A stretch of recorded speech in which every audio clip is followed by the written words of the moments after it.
بسم الله الرحمن الرحيم الرحمن علم القرآن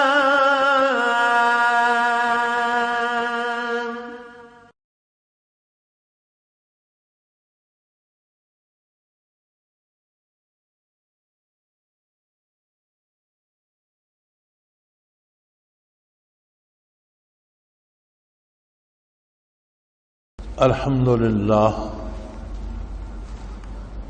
لله رب العالمين والصلاة والسلام على حبيبه محمد وآله وصحبه أجمعين. أعوذ بالله من الشيطان الرجيم. بسم الله الرحمن الرحيم. أو من كان ميتا فأحييناه وجعلنا له نورا يمشي به في الناس كمن مثله في الظلمات ليس بخارج منها كذلك زين للكافرين ما كانوا يعملون.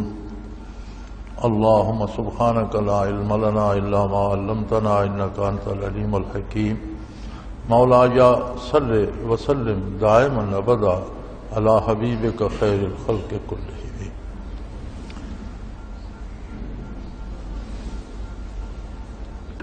سورہ انعام کی یہ آیہ مبارکہ جو میں نے تلاوت کرنے کا شرف حاصل کیا ہے، اس میں ارشاد باری ہے. اس کا سادہ اور بامحاورہ ترجمہ عرض کر دیتا ہوں. اور اگر کوئی مردہ ہو، مر چکا ہو، فاحیینا ہو، اللہ کریم اسے زندگی دے دے، وہ زندہ ہو جائے. اور پھر صرف زندگی نہ دے، وَجَعَلْنَا لَهُ نُورًا يَمْشِي بِهِ فِي النَّاسِ، پھر اسے روشنی اور نور عطا کر دے، جس نور کو لے کر وہ معاشرے میں رہے.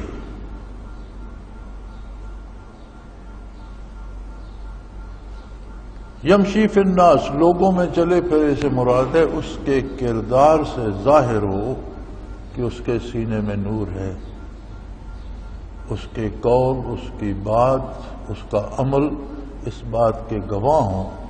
کمن مثلہ فی الظلمات لیس بخارج منہا، وہ اس جیسا ہو سکتا ہے جو اندھیروں میں پڑا ہو اور تاریکی سے نکل ہی نہ سکے. وہ اس کی مثال بن سکتا ہے جسے اللہ نے مردے سے زندہ کیا اور زندگی کے بعد اس میں نور بھر دیا. اب دوسرا جو تاریکی میں پڑا ہے، وہ مردہ بھی ہے، تاریکی میں بھی پڑا ہے اور تاریکی سے نکل بھی نہیں سکتا، وہ کبھی اس کے برابر نہیں ہو سکتا. ہاں، اللہ کریم نے کافروں کے لیے ان کے کردار کو ہی مزین، وہ سمجھتے ہیں جو ہم کر رہے ہیں یہی بہت اچھا ہے، یہ اس تاریکی کا اثر ہوتا ہے جو اس تاریکی اور ظلمت میں اللہ نے رکھا ہے کہ نافرمان نافرمانی پر فخر کر رہے ہوتے ہیں.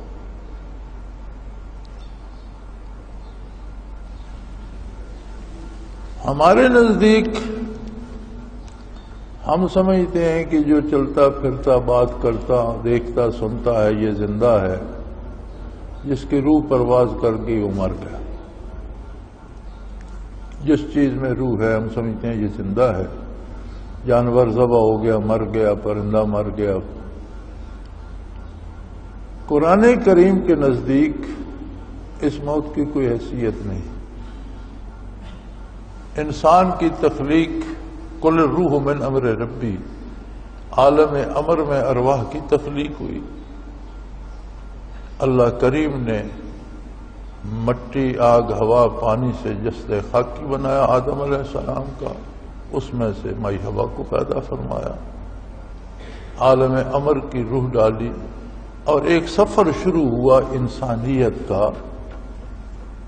عالم امر سے پشت پدر میں روح آئی، وہاں سے چلی ماں کے پیٹ میں گئی، شکم مادر سے چلی اس دنیا میں آئی، اس دنیا سے چلے گی قبر میں اور برزخ میں جائے گی. برزخ میں جتنا عرصہ رب نے چاہا، اس کے بعد قیامت قائم ہو جائے گی تو میدان حشر میں جائے گی، وہاں فیصلہ ہوگا کہ کون واپس گھر پہنچتا ہے۔ اصل گھر جنت ہے۔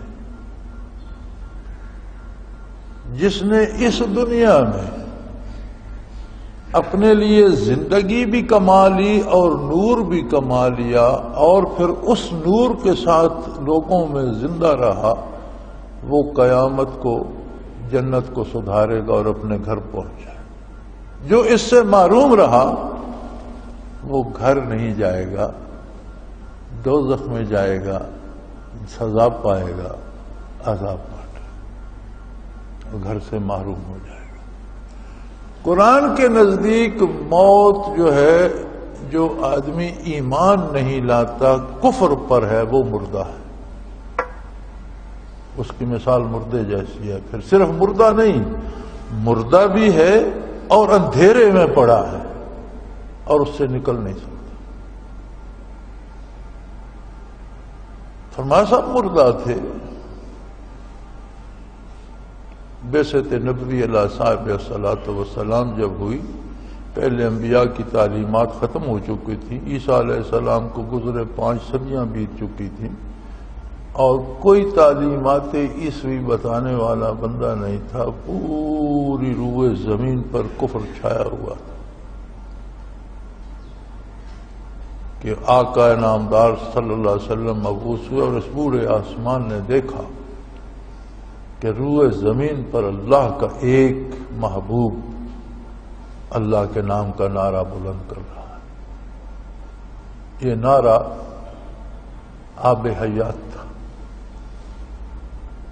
جس نے لا الہ الا اللہ محمد الرسول اللہ قبول کیا وہ زندہ ہو گیا۔ قرآن یہ کہتا ہے کہ زندے اور مردے کا یہ فرق ہے۔ جس نے نہیں مانا وہ مردہ ہی رہا تاریکیوں میں، اور مردہ بھی کسی اندھیرے تہ خانے میں پڑا ہے۔ جس نے کلمہ حق قبول کیا ہم نے اسے زندہ کر دیا، اسے حیات دے دی۔ اب من کان میتن، جو مردہ پڑے تھے، مر چکے تھے۔ ایک عرب شاعر کہتا ہے نا، وَأَجْسَامُهُمْ قَبْلَ الْقُبُورِ قُبُورُ، کہ یہ وہ لوگ ہیں جن کے جسم قبر میں جانے سے پہلے روح کی قبریں بن چکے ہیں۔ ان میں روح ہے لیکن روح میں نور ایمان نہیں، حیات نہیں۔ تو یوں تو روح جانوروں میں بھی ہے، کتے بلی میں بھی ہے، درخت حجر شجر پتھر میں بھی ہے، اپنی اپنی ہر ایک کی زندگی ہے، حیات ہے۔ لیکن انسانی روح کا تو شرف یہ ہے، ما خلقت الجن والانس الا لیعبدون، اے لیعرفون، میں نے جنوں انسانوں کو اس لیے پیدا کیا کہ مجھے پہچانے، میری معرفت حاصل کرے، مجھے جانے، پھر جان کر مانے، اور مان کر میری اطاعت کرے تو پتہ چلے۔ تو جس کسی نے یہ پیغام قبول نہیں کیا، حیوانی زندگی تو وہ جی رہا ہے، کھاتا پیتا ہے، باتیں کرتا ہے، اولاد ہوتی ہے، اس کی گھر بناتا ہے، لیکن قرآن کہتا ہے مردہ ہے۔ اس میں حیوانی روح تو ہے، زندگی گزارنے والی روح تو ہے، ایمان والی روح نہیں ہے۔ مقصود انسان میں وہ روح ہے جو ایمان رکھتی ہے۔ تو فرمایا اومن کہنا میتن، جو مردہ ہو، فاحیینا ہو، پھر ہم نے اس پر یہ احسان کر دیا کہ اسے زندوں میں کر دیا۔ جب اس نے میرے نبی کا کلمہ قبول کیا میں نے اسے حیات بخش دی، وہ زندہ ہو گیا۔ اب زندہ ہو کر بات ختم نہیں ہوئی، اسے آگے چلنا ہے۔ وَجَعَلْنَا لَهُ نُورًا، جلنا لہو نورا، ہم نے اس کے لیے نور پیدا کر دیا۔ جب نبی پر ایمان لایا، نبی کی اطاعت کی، تو سینہ اطہر نبوت سے جو نور نکلا وہ اس کے قلب تک پہنچ گیا۔ ایمان باقی ہو بندے میں، کافر نہ ہو جائے، تو گناہگار سے گناہگار مسلمان کی، جس میں ابھی نور ایمان باقی ہے، اس کے دل سے ایک تار نکلتی ہے جو قلب اطہر تک جا، روضہ اطہر سے، قلب اطہر سے نور کی تار نکلتی ہے، مسلمان کے دل تک آتی۔ اب جو وہ اطاعت اور غلامی کرتا ہے تو وہ مضبوط ہوتی جاتی ہے، نور بڑھتا جاتا ہے، وہ موٹی ہوتی جاتی ہے۔ نافرمانی کرتا ہے، کمزور ہوتی جاتی ہے، حتیٰ کہ ٹوٹ بھی جاتی ہے۔ یہ گناہوں کا اثر ہوتا ہے، جس کی ٹوٹ جائے وہ مرتد ہو جاتا ہے، کافر ہو جاتا ہے۔ آج آپ دیکھتے ہیں ایک گھر میں 2 بھائی 3 بھائی ہیں، ان کے 4-5 بچے ہیں، تو بمشکل کوئی گھر ایسا ہوگا جس میں سارے ہم عقیدہ ہوں۔ یہ کیا بات ہے؟ باپ دادے کا عقیدہ ایک تھا، 14 صدیوں سے ایک آ رہا ہے۔ اب پھر بندہ اٹھتا ہے تو وہ کوئی ایک نیا کسی کذاب کو نبی مان لیتا ہے، کسی اور جھوٹ پہ ایمان لے آتا ہے، کوئی اور خرافات اختیار۔ ایسا کیوں ہوتا ہے؟ وہ تار کمزور پڑتے پڑتے جس کی ٹوٹ جائے، اس کی مثال ایسی ہوتی ہے جیسے گڈی کی ڈور ٹوٹ جائے، وہ فضا میں آوارہ ہو جاتی ہے، کسی درخت پہ گرے، کوئی بچہ اچک لے، کانٹوں میں الجھ جائے، اسے کہیں گرنا ہے۔ تو جب نور ایمان کی ڈور ٹوٹتی ہے تو بندہ آوارہ ہو جاتا ہے فضا میں، اسے کوا اچک لے یا چیل اچک لے، ہر جھوٹا اسے اپنے ساتھ ملا لیتا ہے۔ ہم نے یہاں ہندوؤں کو دیکھا، عقیدہ یا مسلک لوگوں کا اتنا مضبوط ہوتا ہے کہ ہم نے یہاں ہندوؤں کو دیکھا، پورے ملک میں ہوا، مسلمان بڑی قربانیاں کر کے پاکستان پہنچے، لیکن میں نے یہاں ہندوؤں کو بھی دیکھا۔ شاید ہمارے علاقے میں کہیں اور یہ واردات ہوئی یا نہیں، یا یہ ساتھ جو نورپور گاؤں ہے سکھوں کا گاؤں تھا، اس پر بڑا ہلا بولا ہمارے علاقے کے 2-3 گاؤں کے لوگوں نے، اور بڑا لوٹا انہیں، اور بڑا قتل عام کیا، خاندانوں کے خاندان مار دیے، گھر جلا دیے، گاؤں جلا دیا اور لوٹا۔ کچھ جو بچ گئے، 15 تھے، 20 تھے، 50 تھے، پورے گاؤں میں سے اتنے لوگ بچے ہوں، اور میرا نہیں خیال کہ کوئی بچہ یا بی بی ان میں تھا۔ ایک ہمارا کلاس فیلو تھا، وہ بچ گیا۔ تو 15-20 بندے تھے، پھر انہیں پولیس کیمپ میں لے گئی، اور کیمپوں سے پھر وہ ہندوستان چلے گئے۔ کسی ایک نے یہ نہیں کہا کہ اتنے عالی شان مکان، اتنی دولت، اتنا سونا، اتنا مال، یہ چھوڑ کر میں یہ مار نہیں کھاتا، یار میں کلمہ پڑھتا ہوں، مجھے اپنے ساتھ ملا دو۔ ہے نا حیرت کی بات کہ کوئی تو کہہ دیتا کہ مجھے مت مارو، میں کلمہ پڑھتا ہوں اور میرا گھر بھی بچ جائے گا۔ میں نے کہا جانے دو جی، ہم تو اپنے بھگوان کے ساتھ۔ کافر کفر پہ اتنی قربانی دے سکتا ہے تو مومن ایمان پہ کیوں نہیں ڈٹ جاتا؟ اسے کیوں کوئی گمراہ کر لیتا ہے؟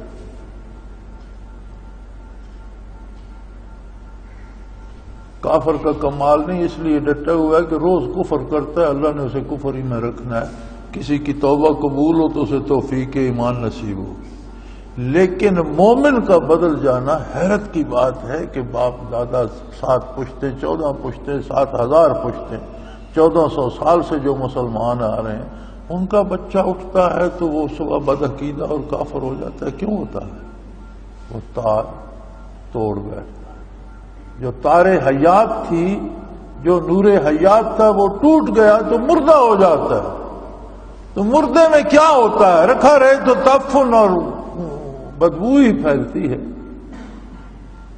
جتنا عرصہ باقی ہے وہ اس سے تعفن اٹھتا رہتا ہے، خراب ہوتا رہتا ہے۔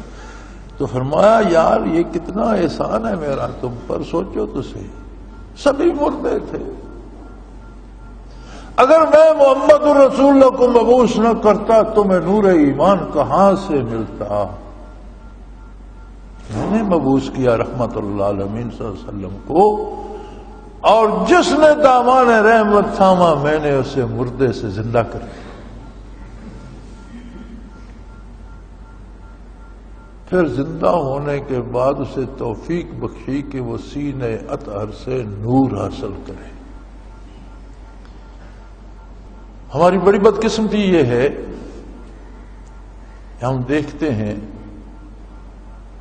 جمعے کو مساجد جامع مساجد بھر جاتی ہیں، شہروں میں اذان ہوتی ہے تو تھوڑی دیر تاخیر سے جائیں تو آپ کو جوتوں میں جگہ ملتی ہے، بڑی بڑی مسجدیں بھر جاتی ہیں نمازیوں سے۔ سارے دکاندار سال میں 3 4 عمرے کرتے ہیں، حج کرتے ہیں، داڑیاں رکھی ہوئی ہیں، تبلیغیں کر رہے ہیں، واعظ ہو رہا ہے، مضمون لکھے جا رہے ہیں، تسبیحات میں ہر وقت پڑھ رہے ہیں، لیکن جب معاملہ کرو تو گڑبڑ ہو جاتا ہے۔ جو ہر سال 4 عمرے کرتا ہے اس دکاندار کے پاس بھی جاؤ تو جیب کاٹ لیتا ہے۔ یعنی جب وہ معاملہ کرتا ہے وہاں بات نہیں بنتی۔ نمازی ملتے ہیں، سچ بولنے والا کوئی نہیں ملتا۔ حاجی ملتے ہیں، پورا تولنے والا کوئی نہیں ملتا۔ کیوں؟ صرف کلمہ پڑھنے پر بات ختم نہیں ہوئی، آگے ایک نور چاہیے جو زندگی کو راستہ دے۔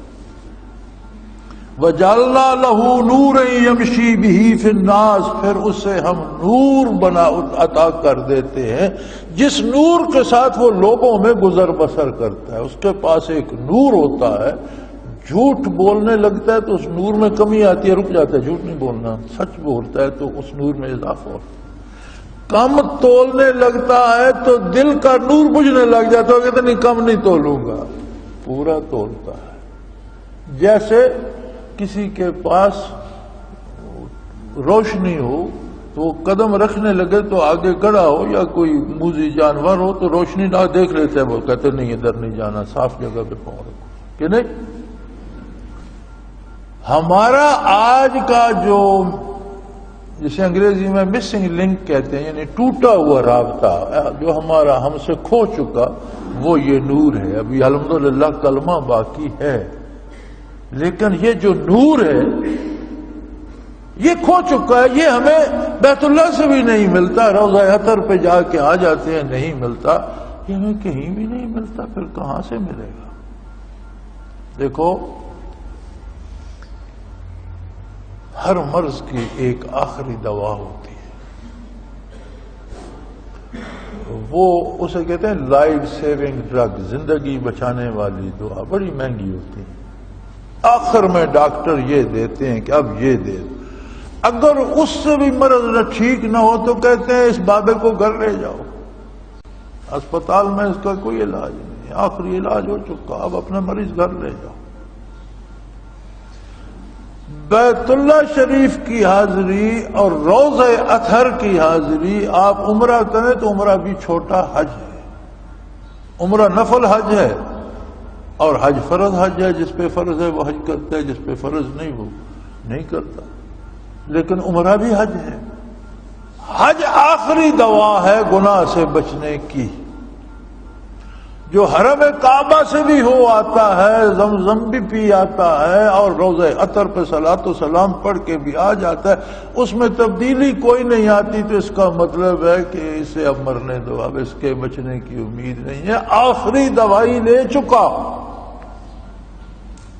آپ اندازہ کریں پاکستان میں کتنے حاجی، کتنے عمرے والے ہیں جن کی اصلاح ہوئی ہے۔ کیسا مرض ہے کہ اتنی بڑی دوا سے بھی ٹھیک نہیں ہوتا۔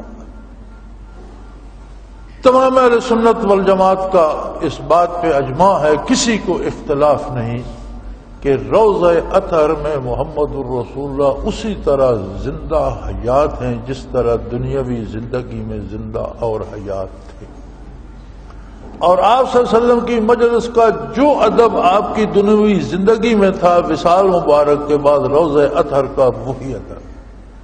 اس پہ بھی سب حیات کی کیفیت پہ اختلاف ہے علماء میں، وہ علمی بحث ہیں، عام آدمی کے پلے نہیں پڑتی کہ حیات کیسی ہے، لیکن حیات کے ہونے پہ اہل سنت میں کوئی اختلاف نہیں، وہ دیوبندی ہوں، بریلوی ہوں، کوئی ہوں، اہل سنت کے جتنے مسالک ہیں ان میں کوئی اختلاف نہیں۔ مسلک تو وہ ہوتا ہے نا جو سب کی کتابوں میں موجود ہے، ہر بندے کے منہ سے تو پتہ نہیں کیا بات نکلتی ہے، اصل تو مذہب کی ضامن تو اس مذہب کی کتب ہوتی ہے۔ اس بات پہ بھی سب متفق ہیں کہ جب روضہ اطہر جالی مبارک کے سامنے صلاۃ و سلام پڑھا جاتا ہے تو حضور بنفس نفیس سماعت بھی فرماتے ہیں، جواب بھی عطا فرماتے ہیں۔ یہ اختلاف ہے. بریلوی حضرات کہتے ہیں ہم یہاں سے بھی پڑھتے ہیں تو حضور خود سنتے ہیں. علماء دیوبند کہتے ہیں اللہ نے ایسے ملائکہ مقرر کر دیے جہاں جو درود شریف پڑھتا ہے وہ تحفے کی طرح سجا کر خدمت عالی میں پیش کرتے ہیں اور اس کا نام اور اس کے باپ کا نام بھی عرض کرتے ہیں کہ فلاں فلاں کے بیٹے نے یہ درود کا تحفہ بھیجا. تو مطلب اس بات پہ تو دونوں متفق ہیں نا کہ درود خدمت عالی میں پہنچتا ہے. تو پھر کیا بات ہے کہ ایک بندہ در اقدس پہ بھی پہنچے صلاۃ و سلام بھی پڑھے اور وہ بدلے نہیں, اس کی اصلاح نہ ہو, تو پھر کہاں بدلے گا؟ ہے کوئی اس کے بعد دواخانہ کو ہے اتنا بڑا ڈاکٹر؟ تو پھر یہ کیا نور ہے؟ وَجَعَلْنَا لَهُ نُورًا يَمْشِي بِهِ فِي النَّاسِ. کیا نور ہے جس میں لوگوں کے درمیان وہ رہتا بستا ہے؟ اسی معاشرے میں رہتا ہے سود نہیں کھاتا, اسی معاشرے میں رہتا ہے جھوٹ نہیں بولتا, اسی معاشرے میں رہتا ہے کسی سے ظلم نہیں کرتا, اسی معاشرے میں رہتا ہے کسی کا حق نہیں مارتا. وہ نور کیا ہے؟ یہ نور ہوتا ہے نبی کے سینے کا اور دل کا. اسے کہتے ہیں برکات نبوت. سارا دین کیا ہے؟ قرآن کیا ہے؟ تعلیمات محمد الرسول اللہ. ہم نے کوئی وحی دیکھی؟ ہمارے باپ دادا نے دیکھی؟ نبی صلی اللہ علیہ وسلم سے کسی دوسرے نے سنی؟ نہیں, حضور نے بتایا یہ وحی الہی ہے. حدیث تمام صحابہ نے سنی, نقل کی, یہ حضور کا ارشاد ہے, حدیث پاک ہے. سارا دین حلال حرام اوامر نواہی عقیدہ عمل یہ سارا کیا ہے؟ تعلیمات محمد الرسول اللہ صلی اللہ علیہ وسلم. دنیا کے بڑے بڑے لیڈر ہوتے ہیں, قوموں میں انقلاب بپا کر دیتے ہیں. ہٹلر نے پوری دنیا کو ہلا کے رکھ دیا, بہت بڑا لیڈر تھا. ماؤ زے تونگ نے چین میں بہت بڑا انقلاب پیدا کیا. انقلاب فرانس کے لیڈر بڑے عظیم لیڈر تھے, بہت بڑا انقلاب لائے. اسپین میں اسی طرح, کہاں کہاں کے گنیں گے آپ. افریقہ میں کتنے لوگ ہوئے. لیکن ایک بات بڑی عجیب ہے, آج جرمنی میں ہٹلر کا نام لوگ دھکے مارتے ہیں, گالیاں دیتے ہیں کہ اس نے ہمیں تباہ کر دیا. چین میں ماؤ زے تونگ کو گالیاں پڑتی, اس لیے کہ یہ لیڈر وہ ہوتے ہیں جو جذبات کو ابھارتے ہیں. لوگ جذبے میں آ کر ان کے پیچھے چلتے ہیں. جب منزل پہ پہنچتے ہیں تو بات جذبات کی ہوتی ہے, جذبات ختم ہو جاتے ہیں, کسی کو کچھ ملتا نہیں سوائے بربادی کے, کچھ ہاتھ نہیں آتا. پھر لوگ انہیں کو گالیاں دیتے. اللہ کا نبی اور رسول بھی لیڈر ہوتا ہے, رہنما ہوتا ہے, لیکن یہ عجیب لیڈر ہوتا ہے. یہ جب کہتا ہے اللہ ایک ہے تو اس دنیا میں اس آنکھ سے بندہ اللہ کو دیکھ نہیں سکتا, لیکن دیکھنے سے زیادہ یقین اس کے دل میں آ جاتا ہے. اس کا دل کہتا ہے میں دیکھ رہا ہوں اللہ ایک. اللہ کا نبی کہتا ہے یہ حرام ہے, سود حرام ہے, بغیر ذبح کیے ہوئے جو جانور مر گئے یہ حرام ہے. نبی کے ماننے والے کے سامنے جب وہ چیز آتی ہے وہ کہتا ہے یہ حرام ہے, یہ میں نہیں. کیوں؟ نبی جو بتاتا ہے اس کے ساتھ برکات نبوت بھی ہوتی ہیں. وہ کیفیات دل میں آ جاتی ہیں, اور جس طرح علم ظاہر حاصل کرنا پڑتا ہے اسی طرح وہ برکات بھی حاصل کرنا پڑتی ہیں. اب کوئی مسئلہ نہ پوچھے, وضو کا طریقہ نہ سیکھے, نماز یاد نہ کرے, کیسے پڑھے گا؟ وضو کا طریقہ سیکھے گا, سورہ فاتحہ یاد کرے گا, کم از کم کل شریف یاد کرے گا, تشہد درود شریف یاد کرے گا, تب پڑھے گا. طریقہ سیکھے گا, قیام رکوع سجود. اور نماز میں جو لذت آتی ہے, جو حضوری ہے, وہ بغیر سیکھے آ جائے گی.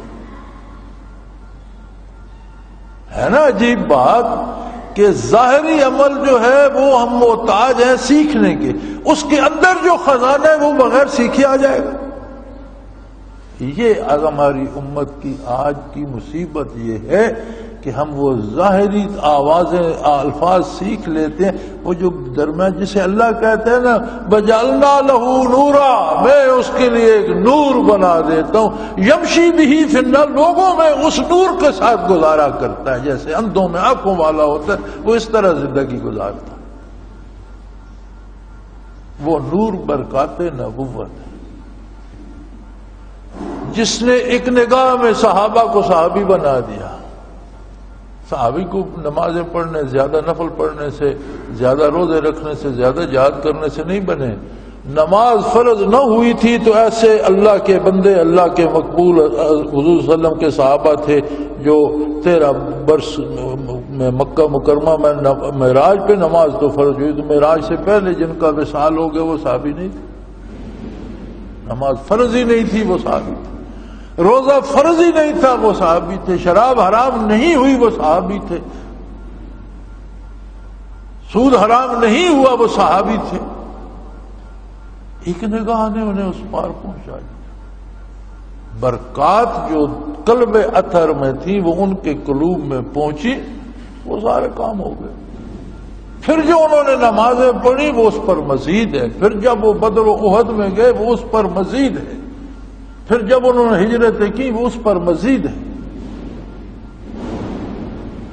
صحابہ کی خدمت میں جو حاضر ہوا وہ تابعی ہو گیا، ایک نگاہ میں تابعی ہو گیا۔ تابعین کی خدمت میں جو پہنچا وہ تبع تابعی ہو گیا۔ اسی لیے حضور نے فرمایا خیر القرون کرنی ثم الذین یلونہم ثم الذین یلونہم، او کما قال رسول اللہ صلی اللہ علیہ وسلم کہ سب سے بہتر زمانہ میرا زمانہ ہے، پھر میرے کے بعد والوں کا، پھر اس کے بعد والوں کا، صحابہ کا، تابعین کا۔ تابعین کی خدمت میں جو پہنچا تبع تابعی ہو گیا، ان کا زمانہ بھی بہترین ہے، لیکن تبع تابعین کے بعد پھر یہ چیز حاصل کرنا پڑی۔ جس طرح ہم بڑے زمیندار، بڑے دولت مند، بڑے کارخانہ دار، امیر کے گھر پیدا ہوں یا غریب کے، جب ہوش سنبھالتے ہیں، جوان ہوتے ہیں، تو پھر اپنی روزی کمانے کے لیے جت جاتے ہیں کہ مجھے بھی باپ کا کمایا ہوا بہت ہے لیکن مجھے بھی کمانا ہے۔ دنیا میں تو ہمیں یہ پتہ ہے، دین میں کوئی نہیں کرتا۔ باپ مسلمان تھا، دادا بڑا نیک تھا، میرے پردادا بڑے بزرگ تھے، تم کیا ہو؟ کچھ بھی نہیں۔ یار دنیا کمانی پڑتی ہے، دین کمانا نہیں پڑتا، آخرت کمانا نہیں پڑتی۔ آخرت کے لیے ہم کہتے ہیں خیر ہے بس نمازیں 5 پڑھ لیں، گزارا ہو گیا، ٹھیک ہے، اس سے زیادہ کون مشقت کرے۔ بھائی نماز کے لیے بھی خلوص ضروری ہے، خلوص دل کی کیفیت ہے، اور دل میں کیفیات نہیں ہوں گی تو نماز ایکسرسائز تو ورزش تو بہت اچھی ہے، لیکن اس کا یہ مطلب کہ سجدے میں جاؤ تو تجلیات باری برسے، سیماہم فی وجوہہم من اثر السجود، تو ان کی پیشانیوں پر میری تجلیات کو رقصاں دیکھے گا۔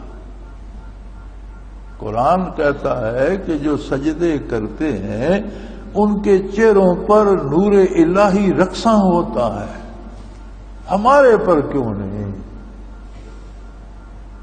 ہم نے دنیا کے لیے تو کوئی روکتا بھی رہے، بیمار بھی ہوں تو کہتے نہیں یار میں ذرا دفتر فون کر کے پتہ کر آج کا دن کیسا ہے، کیا کام اور کیا نہیں ہو، اگر جا نہیں سکتا فون کر، اس کے لیے کسی کو فکر نہیں۔ نتیجہ کیا ہے؟ عذاب الہی آ گیا، سیلاب آ گیا۔ جب ہمارے سارے دانشور، سارے سیاستدان اس پہ لگے ہوئے، اسے عذاب نہ کہو، میں نے کہا اسے قرب الہی کہہ لو۔ عذاب نہیں ہے تو انعام کہہ لو، پھر روتے کیوں ہو؟ 2 میں سے ایک چیز تو مانو، اگر یہ آزمائش ہے، میں نے کہا یہ آزمائش ہوتی ہے اس کی جس کے پلے کچھ ہو،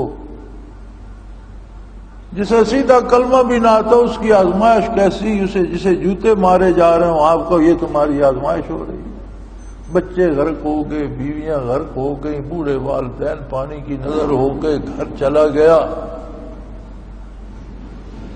اور کہتے ہیں یہ آزمائش ہو رہی ہے، ہم اس سے نمٹ لیں گے۔ ذرا بات سنو، ہمارے حکمران کہتے ہیں ہم اس سے نمٹ لیں گے، اور نمٹنے کے لیے اے کافرو ہمیں خیرات دو۔ یہ رب کیسا عجیب نعرہ ہے، ادھر کہتے ہیں ہم نمٹ لیں گے، پھر جھولی پھیلا دیتے ہیں کافروں کے سامنے۔ کافر کی خیرات سے سیلاب میں بہ جانا بہتر نہیں؟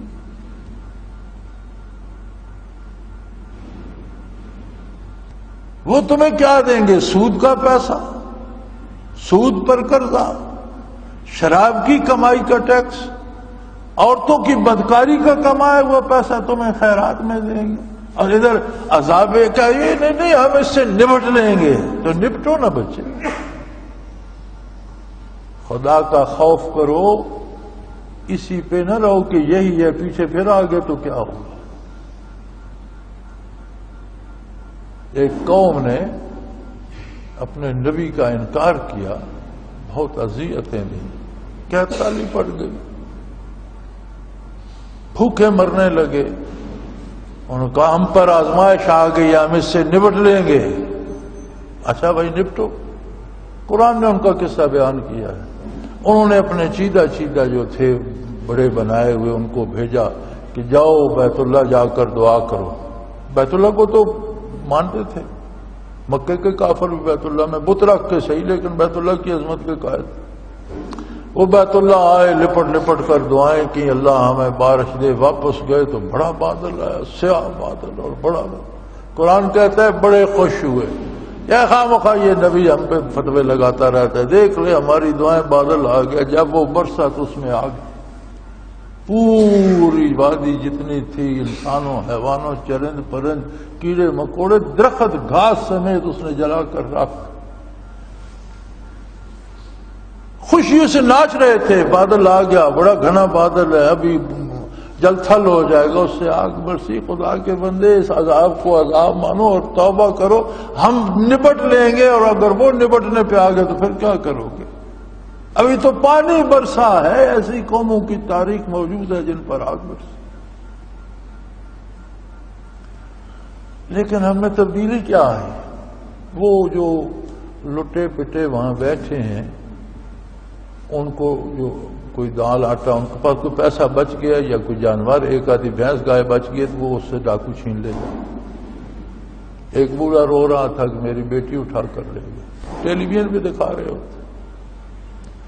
اب پوری قوم سے چندہ کرو جی، اتنے میں نے دے دیے، اتنے میں نے۔ جب وہ پیسوں کا راشن بنائی، ٹرک راشن کے گئے جی۔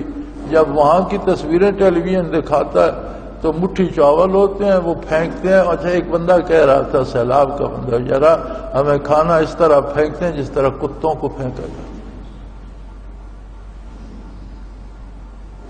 اور لفافہ پھٹ جاتا ہے، چاول کی مٹھی کو اور اٹھا لیتا ہے اور وہ لفافہ کسی اور کے ہاتھ میں۔ اب یہ عذاب نہیں تو کیا ہے؟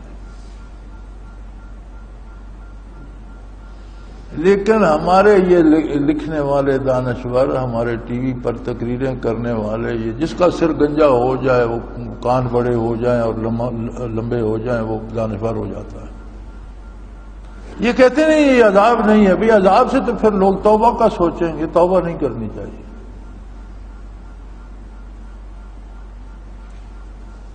اور اس کا نتیجہ، اس آزمائش کا پھل کیا مل رہا ہے کہ پھر وہی برائی، ان کے ساتھ بھی ظلم ہو رہا ہے۔ اچھا ہر بندے نے ایک ٹین اٹھا لیا، چندہ دو، سکول کے بچے، اخبار والے، ٹیلی ویژن کا ہر چینل، ہر سیاستدان، سب نے ٹین اٹھائے ہوئے اور چندہ مانگ لیا۔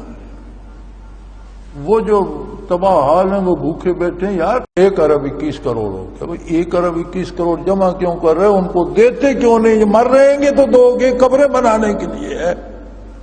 وہ جی بنائیں گے ترتیب، ابھی تک تو تقسیم شروع نہیں ہوئی۔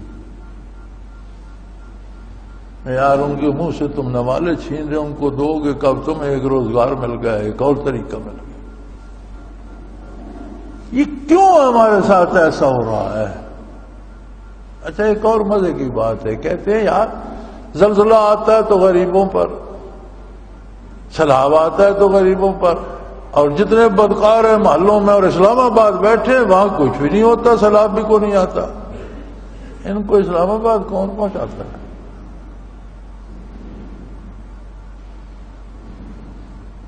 یہی پہنچاتے ہیں جن پر سیلاب آیا ہوا. تو نظام فطرت ہے، بدی کی جڑ کاٹی جاتی ہے. یہ انسان کا انصاف نہیں، اس کا انصاف ہے. اس نے کہا اچھا تمہیں یہ چاہیے، اب ان کا جو ان کی برکات لے لو، کھاؤ. جو درخت لگا ہے اس کا پھل کھاؤ، لگانے والا ہی کھاتا ہے نا. درخت سلامت ہے، ابھی پھل کھاتے رہو گے، یہ آخری پھل نہیں ہے، ابھی تو درخت سلامت ہے. اسلام آباد بیٹھا ہے، کھاتے رہو.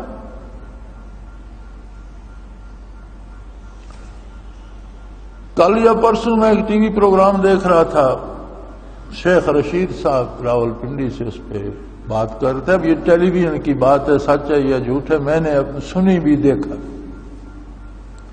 کہہ رہے تھے وزیر اعظم صاحب نے اعلان کیا ہے کہ میں اپنی ٹائیاں، کوٹ اور پتلونیں بیچ دیتا ہوں اور وہ پیسے ان کو دے دو سیلاب زدوں. اب آگے شیخ رشید صاحب وہ کہنے لگے تمہاری ٹائیاں، پتلونیں، کوٹ تو لنڈے والے ہی خریدیں گے، کون خریدے گا تمہاری ٹائیاں، کس کام کی ہیں؟ تم نے جو 35 کروڑ روپے پرسوں بیوی کا قرضہ زرعی بینک سے معاف کرایا ہے، وہ 35 کروڑ تم عوام کا ہی ہے، وہ ان کو دے دی.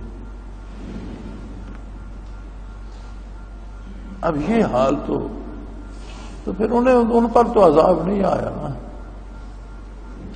لیکن کیا وہ بچے ہوئے ہیں؟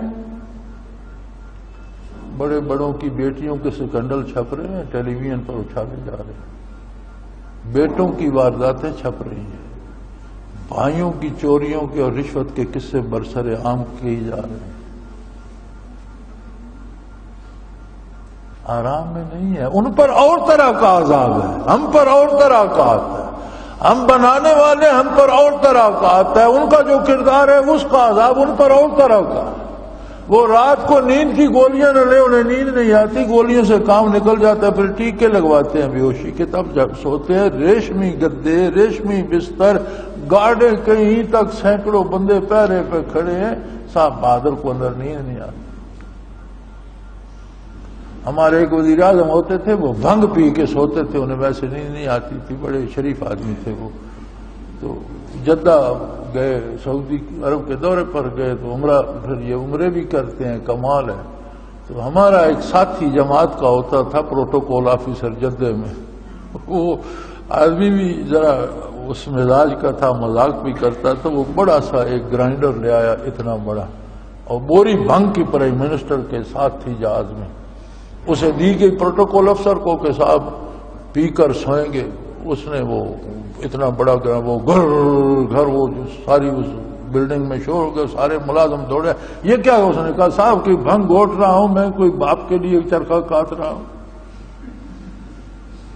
تو بڑی بدمزگی بنی. اس نے کہا تم سارے عرب کو سناؤ گے کہ صاحب بھنگ پیتا ہے. اس نے کہا پھر بوری تو اسی میں مشین میں گھوٹی جائے گی، اب چھوٹی میں بوری تو. انہوں نے کہا ظالم کے بچے، ایک گلاس بنانا تو تم بوری گھوٹنے بیٹھے. اس نے جان بوجھ کر ویسے کیا تھا. تو یہ تو ان کا حال ہے، ان پر عذاب نہیں. ہاں بات یار چھوڑو اس کو، ہم تو وہ کر رہے تھے. وہ نور کون سا ہے جو اللہ دیتا ہے؟ وہ نور ہے برکات نبوت، جو قلب اطہر رسول اللہ صلی اللہ علیہ وسلم سے آتا ہے. تبا تعوین تک لٹتا رہا خزانہ، پھر اس کے بعد جس نے محنت کی اس نے پایا. اللہ کے بندوں نے عمریں بسر کی مشائخ کی خدمت میں، اللہ اللہ کی ذکر کیا، اور وہ نور اپنے سینے میں اتارا. اور پھر کسی خوش قسمت کو یہ نصیب ہوا کہ وہ آگے بھی بانٹے. یہ قیامت تک بٹتا رہے گا. اگر کسی میں زندگی ہے تو اسے وہ نور چاہیے، وہ نور لے کر معاشرے میں پھرے، پتہ چلے گا اللہ کا بندہ آ رہا. ہم نے پہلے تو رسومات اپنا لی اور سنت کو چھوڑی. اس دلدل سے نکلے تو بہت نیکی کی، تو نماز یاد کر لی اور 4 رکعتیں پڑھ لی، بس چھٹی ہو گئی. دنیا میں تو پیسہ کما کے کوئی نہیں تھکتا، تو دین کو بھی کماؤ یار. کوئی تو آگے بھی ہے. ایک نور ہے جو سینے میں آ جاتا ہے، جس کے سہارے آپ خوبصورت زندگی گزارتے ہیں. وہ بھی تلاش کرو، وہ بھی حاصل کرو. کسی سے نماز یاد کی ہے، کسی سے طریقہ پوچھا تو کہیں سے وہ نور بھی تلاش کرو. جب وہ ہوگا یمشی بھی فی الناس، پھر وہ لوگوں میں اس نور کو لے کے چلتا ہے. اس کی زندگی پر نور ہو جاتی ہے، اس کے کام خوبصورت ہو جاتے ہیں، اس کی باتیں میٹھی ہو جاتی ہیں. اب اس کی ریس وہ کر سکتا ہے جسے نہ کلمہ نصیب ہو، مردہ بھی ہو اور کفر کی تاریکی میں پڑا، وہ اس کی ریس کر سکتا ہے، اور میں ہرگز نہیں کر سکتا. ہاں کذالک زین للکافرین ما کانوا یعملون. ہاں جو دھتورا پینے کا عادی ہو جاتا ہے نا، اسے دھتورا پینے میں لذت آنے لگتی. اچھے بھلے انسان کو تو بے ہوش ہو جاتے ہیں، اس کی جیبیں کاٹ لے جاتے ہیں، لیکن یہ نشئی جب عادی ہو جاتے ہیں وہ کہتے ہیں پیرون میں بڑا مزہ ہے، بخاک مزہ ہے، ظالم کے بچے خود کو تباہ کر رہا ہے، صحت کو بھی تباہ کر رہا ہے، دھتورے میں بڑا مزہ ہے. فرمایا کافر سے بھی جب ہم بالکل ناراض ہو جاتے ہیں تو وہ اسے کہتے ہیں کفر میں ہی رہ، تیرا یہی مزہ کر، پھر جب قیامت کو آئے گا اس کا نتیجہ دیکھ لے گا. اللہ اس عذاب سے پناہ دے کہ گناہ ہضم ہونے لگ جائے. گناہ زہر ہوتا ہے، اگر کوئی غلطی سے زہر کھا لے، کہہ ہو جائے، پیچش ہو جائے تو زہر نکل جاتا ہے. ہضم ہو جائے تو بندہ مر جاتا ہے، بچتا نہیں اور کوئی راستہ نہیں. گناہ زہر ہوتا ہے. غلطی ہو جائے، توبہ نصیب ہو جائے، یا کوئی تکلیف دنیا بھی آ جائے اور بندہ پتہ چل جائے کہ مجھ سے غلطی ہوئی تھی، توبہ کرے، بچ جاتا ہے. ہضم ہو جائے تو مر جاتا ہے. اور موت یہ ہوتی ہے جو قرآن کی ہے، وہ چلتا پھرتا قبر ہوتا ہے، اس میں مردہ روح ہوتی ہے اور بدن چلتا پھرتا. اجسامہم قبل القبور قبور، ان کے جسم ان کی قبروں سے پہلے ان کی ارواح کی قبریں بن گئیں. اللہ اپنے اس عذاب سے پناہ میں رکھے، ہدایت بھی نصیب کرے، کلمہ بھی نصیب کرے، اور وہ نور بھی عطا کرے جو دلوں کا خزانہ ہے اور جو زندگی گزارنے کا سبب اور روشنی ہے. وآخر دعوانا ان الحمدللہ رب العالمین. اللہ اللہ اللہ اللہ اللہ اللہ اللہ اللہ. حضرت امیر محمد اکرم آوان مد ذلہ العالی دارالعرفان منارہ ضلع چکوال میں سالہ سال سے قرآن و حدیث کے اوپر خطابات کر رہے ہیں اور سلسلہ نقشبندیہ اویسیہ کے مطابق لوگوں کو ذکر الہی کی تربیت دے رہے ہیں. وہ قرآن پاک کی تفسیر ترتیب وار بیان کر رہے ہیں. تفسیر قرآن کو وہ موجودہ ملکی اور بین الاقوامی حالات کے مطابق بیان کرتے ہیں. موٹر وے سے کلر کہار کے انٹرچینج سے نکلتے ہوئے، کلر کہار کی جھیل سے ہوتے ہوئے، میانی، بوچھال اور نور پور سے گزرتے ہوئے دارالعرفان منارہ پہنچ سکتے ہیں. حضرت امیر محمد اکرم آوان نے بچیوں اور بچوں کی دینی اور دنیاوی تعلیم کے لیے سقارہ اکیڈمی کے نام سے ایک درسگاہ بھی قائم کی ہے، جس کا افتتاح ملک پاکستان کے صدر جنرل محمد ضیاء الحق نے اپنے دست مبارک سے کیا تھا. وہ تمام احباب جو اسلام کی طلب رکھتے ہیں ان سے گزارش ہے کہ دارالعرفان منارہ ضلع چکوال میں امیر محمد اکرم آوان صاحب کے خطابات سے مستفید ہوں. وہ ہر جمعے کو نماز سے پہلے بیان فرماتے ہیں. ہر ماہ کی پہلی اتوار کو ماہانہ اجتماع ہوتا ہے جس میں آپ خصوصی خطاب فرماتے ہیں اور پاکستان کے چاروں صوبوں سے احباب اس اجتماع میں شرکت کرتے ہیں. اس کے علاوہ یہاں سال میں 2 مرکزی اجتماعات بھی ہوتے ہیں، ایک رمضان المبارک میں اعتکاف کا اجتماع اور دوسرا جولائی اور اگست میں 40 دن کا اجتماع ہوتا ہے جس میں روحانی تربیت کی جاتی ہے. اپنا خون سیماب دے کر اتنا ہم کر جائیں گے، نام آقا کا چمن میں پھر رقم کر جائیں گے.